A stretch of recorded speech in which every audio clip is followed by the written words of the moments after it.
Arizona Congressman Juan Ciscomani joins me now. Congressman, welcome. Hi, good morning. Thanks for having me on. Great to have you, sir. So what do you make of the Chicago mayor sounding off about this being a crisis for the entire country? Well, now you have mayors in Chicago and in New York who are sanctuary city mayors sounding like Republican mayors. They are highlighting this crisis. They're overwhelmed. And the numbers that they're seeing are a fraction compared to what we're seeing here in southern Arizona and the Tucson sector, which is the busiest sector in the country, even more than sectors in Texas. So we've been seeing this. What they see on monthly basis, we're seeing on daily basis many times. Daily. 12 to 14,000 a day now, with even the Lukeville port of entry closed, which has made matters worse. So now you have these Democrat mayors crying for help, and the White House still ignoring Democrat mayors also. So this is a crisis all around. And these sanctuary cities are now feeling the heat that every state has become a border state, and now they know what it feels like, and it's impacting the entire nation. And I'm glad to see them step up and call on the Biden administration. But I agree with the previous comments. Their blame has to be placed not only in the federal government, but on the White House, which are the ones that are failing at this. Joe Biden has the authority to end this today, and he doesn't.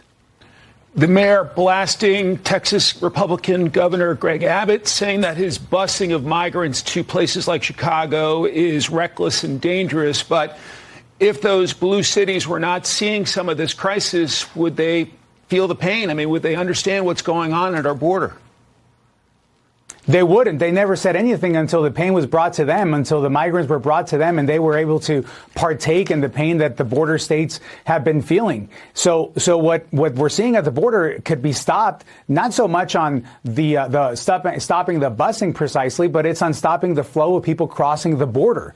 That's where it can stop. If we actually apply the laws that we have in the books and deport people that do not have legitimate asylum claims, that would actually stop. So that's where the solutions need to be placed. I hear this from, you know who gets it? Local mayors get it. Local supervisors in southern Arizona get it. Democrats and Republicans alike. Here locally, I hear real solutions and a real frustration against the White House, Mayorkas and Joe Biden on what they are not doing, and also on Mexico with the meeting that they had yesterday with Secretary Blinken visiting, and nothing coming out of that meeting. It was frankly just a waste of time and a joke of a meeting, because if the U.S. does not step up and lead strongly on this, Mexico won't either. And that's what's happening.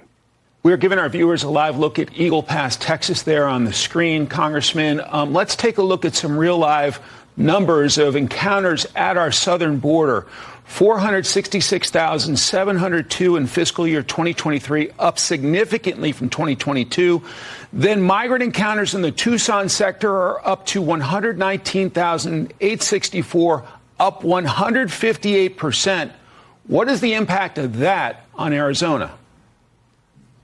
Is having a tremendous impact. It's having an impact, of course, on the border security piece. It's also having an impact on the humanitarian crisis that we're seeing from people, and also on the trade, on the commerce, on the usual flow of tourism that you see at this time of year, especially on the Lukeville port closing. That was detrimental to our businesses.